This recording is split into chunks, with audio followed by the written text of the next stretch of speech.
Exode chapitre 16, versets 1 à 12. Toute l'ensemble des enfants d'Israël partit d'Élim et ils arrivèrent au désert de Sin qui est entre Élim et Sinaï le 15e jour du second mois après leur sortie du pays d'Égypte.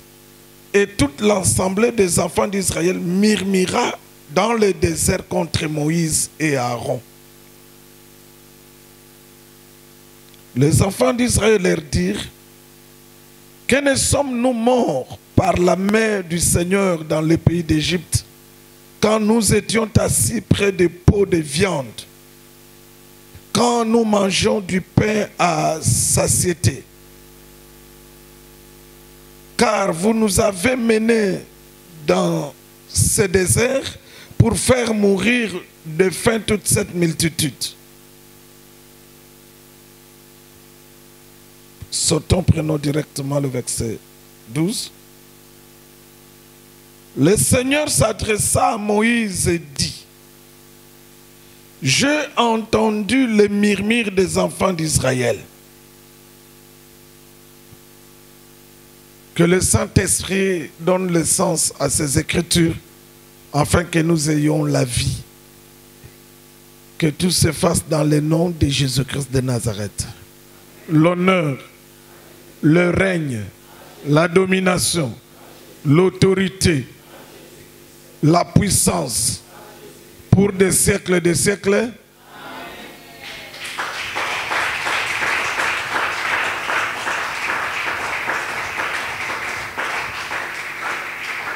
Que la paix du Seigneur soit avec vous. Mettez-vous.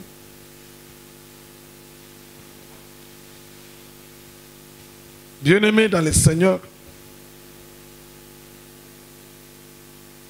lorsque les enfants d'Israël sont sortis de l'Égypte,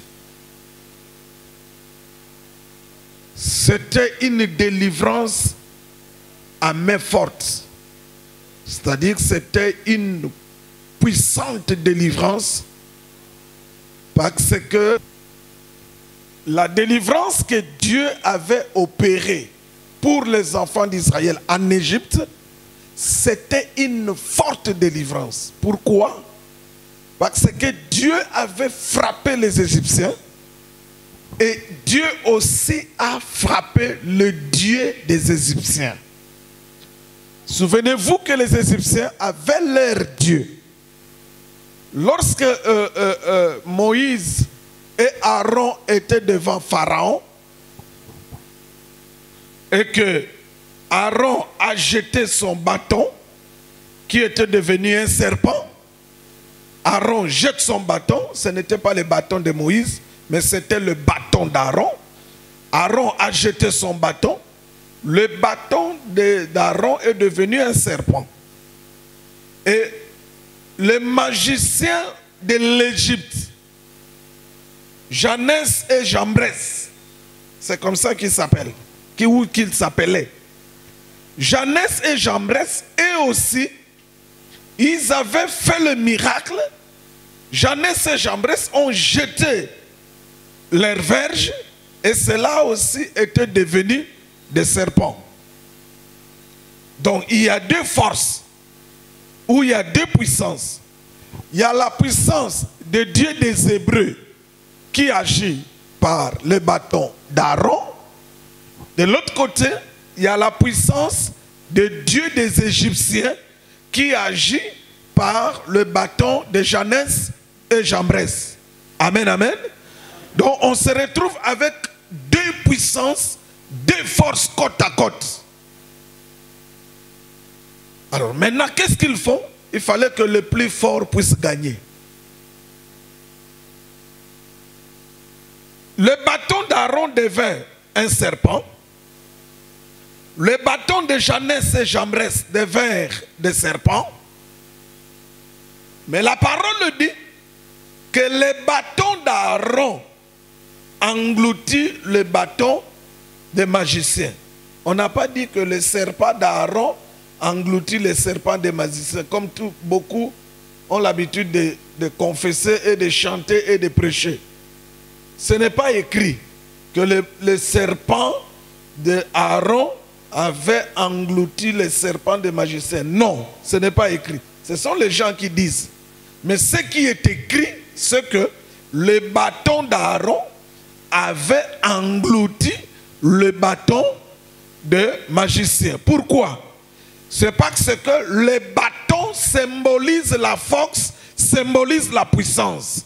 Donc lorsqu'il est écrit que le bâton d'Aaron avait englouti le bâton des magiciens, cela veut dire que la puissance de Dieu avait dominé sur la puissance de Dieu des Égyptiens. Est-ce qu'on peut acclamer pour la puissance de Dieu?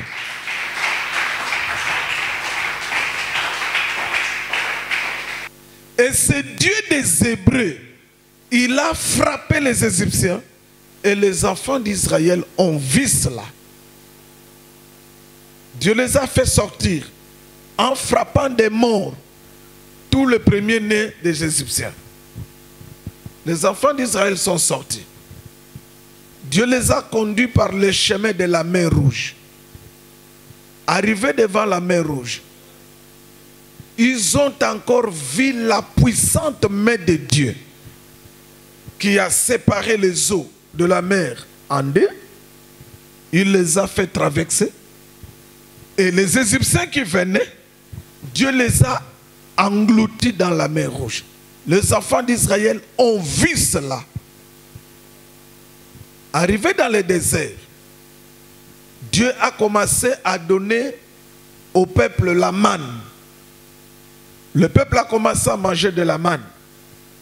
Mais à un certain moment, le peuple s'est fatigué de la manne.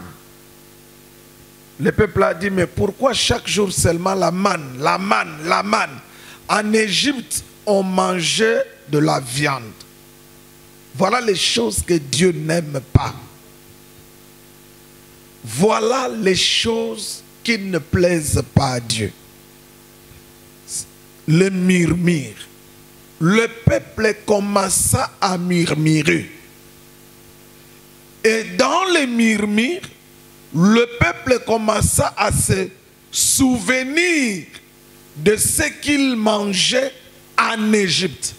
Or, l'Égypte, c'est la maison de la servitude pour Israël. Or, lorsque Dieu appelle l'Égypte, Dieu dit que c'est la maison de la servitude. C'est-à-dire, c'est là où les Hébreux ont été des esclaves, c'est là où les Hébreux ont souffert. Mais regardez comment l'homme est. On vient le délivrer de la souffrance, on vient le délivrer de la servitude. Il arrive dans le désert, on lui donne de la manne, mais il dit, mais chaque jour, la manne, la manne, la manne, on est fatigué. Vaut mieux retourner en Égypte pour aller manger de la viande. Dire pareille chose, c'est minimiser Dieu. Dire pareille chose, c'est rabaisser Dieu. Dire pareille chose, c'est traiter Dieu d'incapable. Est-ce que vous me comprenez? Or, le Dieu qui les a fait sortir de l'Égypte, ce n'est pas un Dieu incapable. Il a démontré qu'il était un Dieu tout-puissant. Il a séparé la mer en deux. Ils ont vu. Il a englouti les chars de l'Égypte. Ils ont vu. Les murmures. C'est notre thème de partage ce soir. Aujourd'hui, dans les églises, parmi les enfants de Dieu, il y a des murmures. Le peuple murmure contre Dieu. Si les Hébreux, pour eux, ils en avaient marre de toujours manger la manne, aujourd'hui la manne, demain la manne, le lendemain la manne, sur le lendemain la manne, Si eux, ils ne voulaient plus de la manne, ils voulaient manger de la viande. Mais aujourd'hui, beaucoup des enfants de Dieu sont en train de murmurer en disant que Dieu n'agit pas. Dieu tarde. Pourquoi les choses ne bougent pas? Beaucoup sont en train de murmurer. Or, murmurer contre Dieu, c'est traiter Dieu d'incapable. Or, le Dieu que nous prions, non seulement il a vaincu le péché comme un homme, il a vaincu les démons, les dominations, les autorités, mais n'oubliez pas que celui que nous adorons, celui que nous servons, il a vaincu la mort. Il a vaincu la mort. Il a vaincu la mort. Est-ce qu'on peut acclamer pour lui?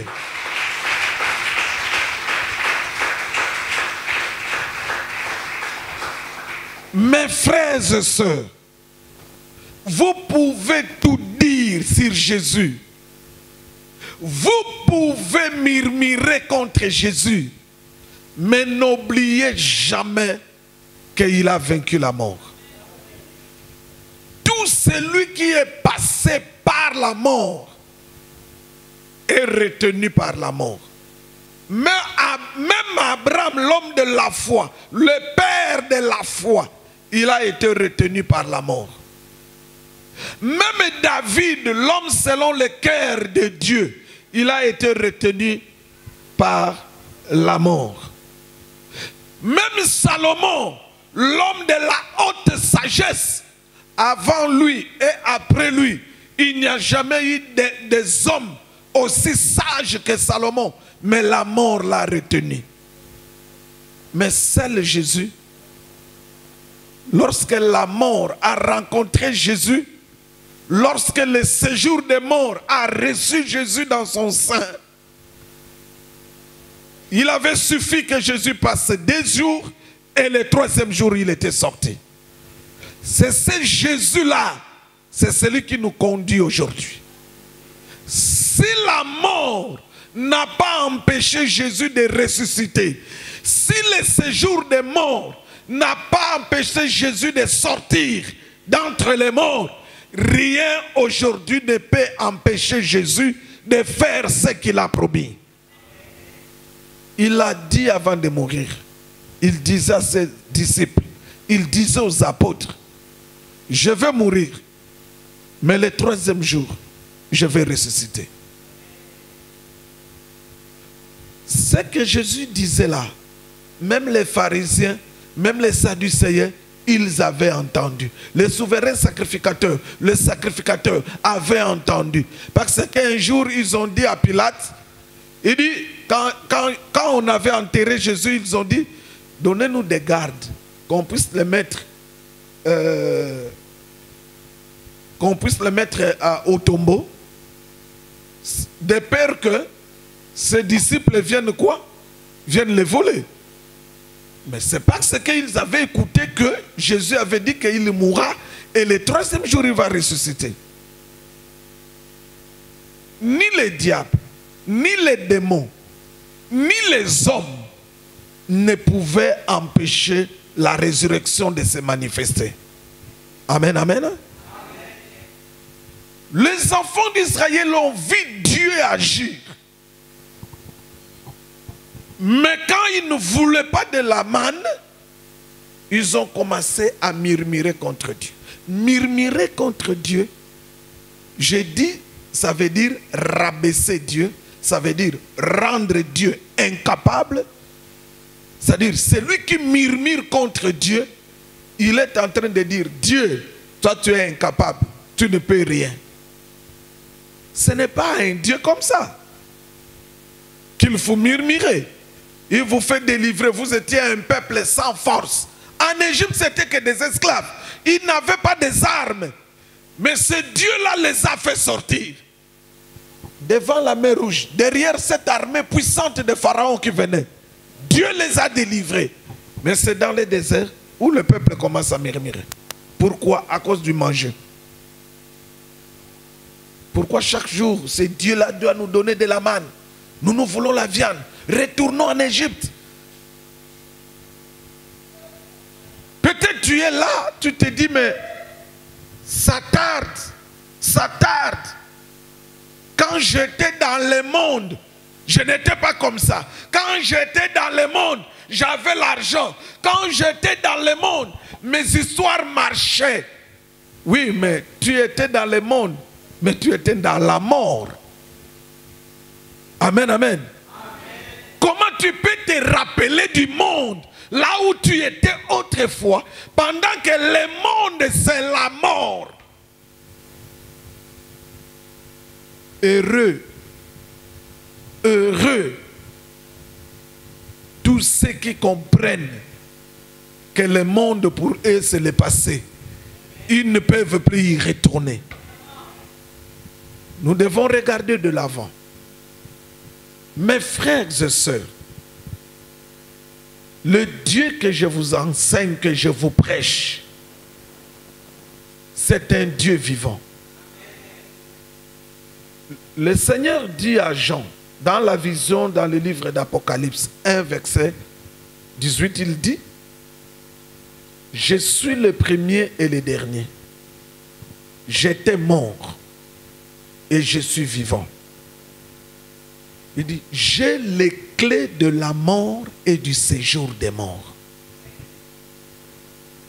Voilà celui dont je vous parle. Il n'est pas un homme pour que les événements puissent l'empêcher d'agir. Non. Non, Église. Regardez, nous les hommes, nous regardons ce qui saute à nos yeux. Nous les hommes, nous regardons les événements physiques. Nous les hommes, nous regardons ce qui est devant nous, ce qui bouge devant nous. C'est comme les apôtres. Le Seigneur leur dit, allons de l'autre bord. Allons de l'autre côté. Ils sont entrés dans la barque. Le Seigneur était là. Arrivé au milieu des eaux, le vent souffla. Les apôtres se démenèrent de leur façon pour sauver la barque. Mais la pression du vent, le mouvement d'eau était plus fort. Ils ne pouvaient plus. Alors, ils sont tournés vers le Seigneur pour le réveiller. Et disent, Seigneur, nous on veut périr, toi tu dors. Réveille-toi, Seigneur.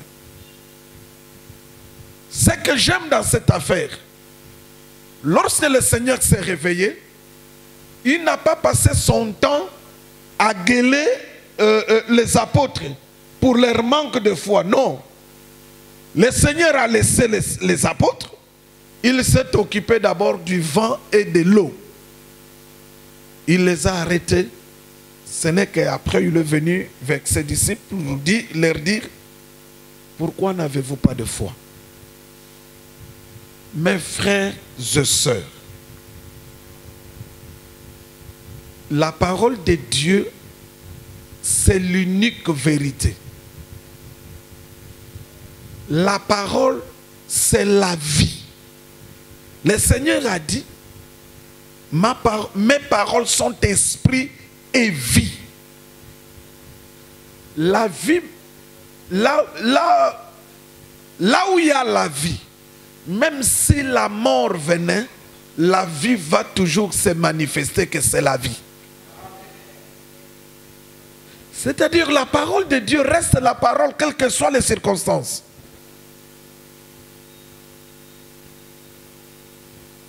Ce que Dieu a besoin dans nos vies, il veut nous voir marcher dans la foi.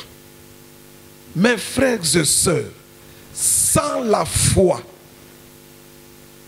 tu vas murmurer, tu vas faire tout ce que tu veux, mais tu n'auras rien. Dieu vient récompenser la foi. Lisez la parole de Dieu.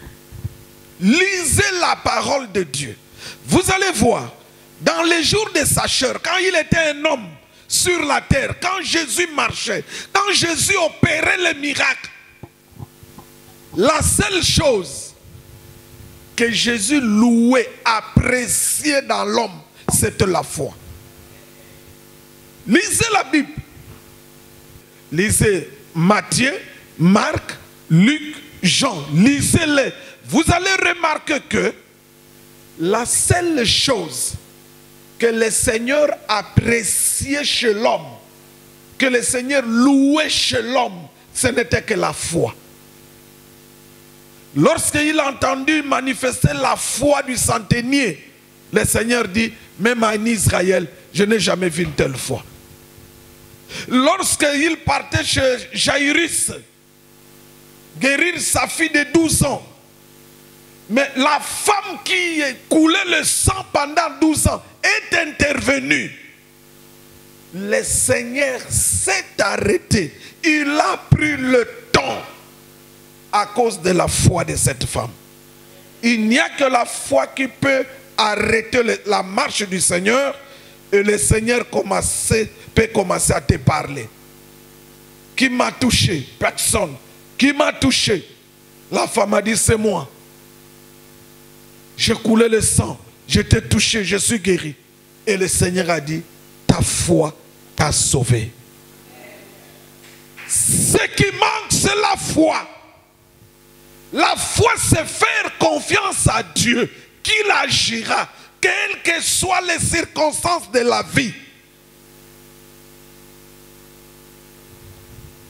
La foi ici, c'est faire confiance à Dieu, c'est faire confiance à la parole. Souvent notre foi, ça bouge. Qu'est-ce qui bouge notre foi? Qu'est-ce qui nous enlève la foi? C'est les événements. Lorsqu'on regarde les événements, on dit tout est foutu. Lorsqu'on regarde la situation, ça va de mal en pis. On dit mais tout est foutu. Non. Non. Là nous voyons les choses comme des hommes.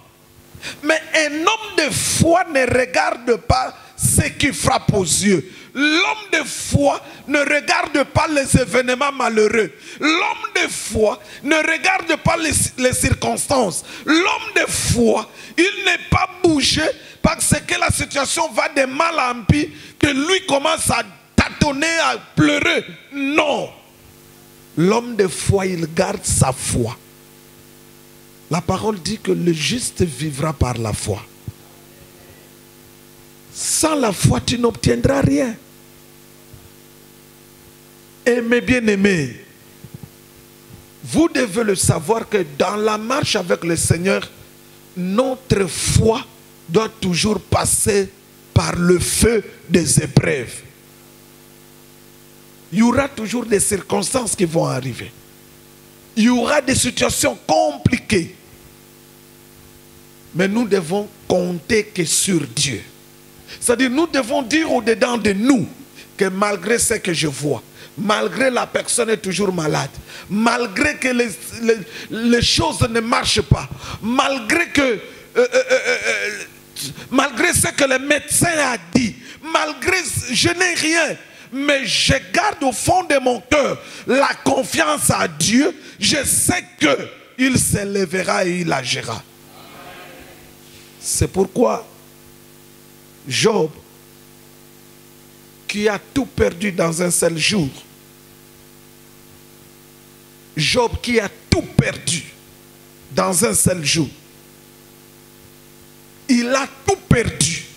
Les enfants, les serviteurs, le troupeau, il a tout perdu. Mais il y a une chose que Job n'a pas perdue, c'était sa foi. Sa femme même a dit, qu'est-ce qu'il te manque encore? Maudit Dieu. Maudit Dieu que tu puisses mourir avec tout ça.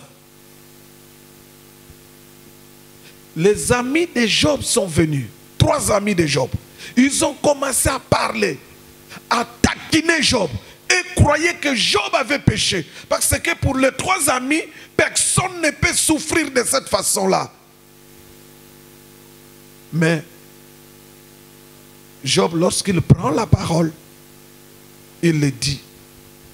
Voilà les paroles d'un homme de foi. Mon Rédempteur s'élèvera le dernier. C'est-à-dire, même si les corps, même si tout est foutu, même j'ai tout perdu, mais il y a quelqu'un qui se lève le dernier. C'est à lui le dernier mot. Son ami est mort. D'abord, il a entendu que son ami Lazare est malade. Il n'est pas venu. Pourquoi? Si Jésus avait guéri Lazare, c'est-à-dire, quand Lazare était malade, Jésus a appris que Lazare est malade.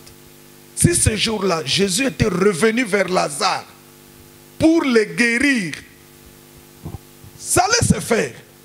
Mais le problème est que la gloire de la guérison de la maladie serait inférieure à la gloire de la résurrection des morts. Or, Dieu, lui, il aime la gloire. J'ai toujours dit aux gens, vous pouvez tout prendre, mais laissez à Dieu la gloire. Ne touchez pas à sa gloire.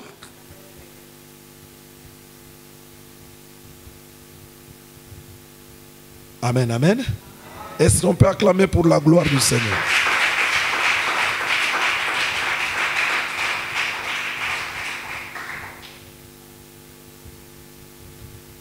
Il a entendu, il a appris que son ami était malade. Mais il est resté là. Et comme prophète, il a vu que Lazare est mort. Premier jour, deuxième jour, troisième jour, le quatrième jour. Donc il n'y a plus d'espoir. Plus d'espoir. C'est alors que Jésus vint. Pendant que tout est fini, tout espoir est perdu, c'est alors que Jésus vint. Quand il est venu,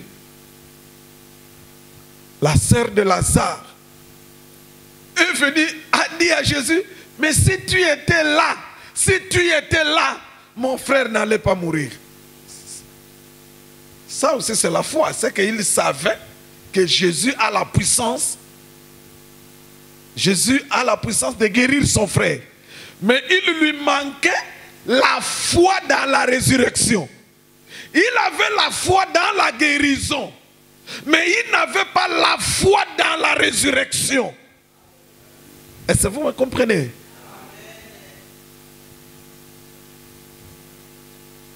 Jésus dit à la sœur de Lazare, si tu crois, tu verras la gloire de Dieu. Il n'y a que la foi qui peut produire la gloire de Dieu. Mon frère, ma soeur, quelles que soient les circonstances, quelles que soient les choses que tu vis, peut-être tu croyais que les choses allaient mieux, mais rien. Et les choses ne font que s'empirer. Plus tu pries, plus que la situation ne change pas, ça s'empire. Oui. Pourquoi? Parce que quand le Seigneur viendra, quand il va agir et que sa gloire puisse être grande dans ta vie. Amen, amen. Il a dit à la sœur de Lazare, si tu crois, tu verras la gloire de Dieu. Et il a dit, où l'avez-vous enterré? La sœur de Lazare dit, mais Seigneur, ça fait 4 jours. Il sent déjà. C'est-à-dire le désespoir. Non, c'est fini, Seigneur. Donc, c'est-à-dire, elle disait, ou dedans d'elle, il sent déjà, il est déjà pourri. Mais si tu étais venu quand il était malade, mais maintenant, il sent déjà, c'est fini, Seigneur. Le Seigneur lui répète pour la deuxième fois, je t'avais dit, si tu crois, tu verras la gloire de Dieu. Ta foi peut changer des choses. Ta Ta foi peut bouger les choses. Amen, amen. Ne perds pas ta foi. Les enfants d'Israël dans le désert ont perdu la foi. C'est-à-dire, ils ont vu le miracle de la délivrance en Égypte. Ils ont vu le miracle de la séparation des eaux. Ils ont vu le miracle de la manne parce que la manne venait du ciel. C'est la rosée qui venait déposer la manne. Là encore, il y a beaucoup de choses à dire. Il y a des mystères cachés là dedans. Pourquoi la manne ne pouvait se voir que quand la rosée quittait la terre? Ils ont vu la manne descendre. Mais ils ont murmuré. Ils ont rabaissé Dieu. Ils ont minimisé Dieu.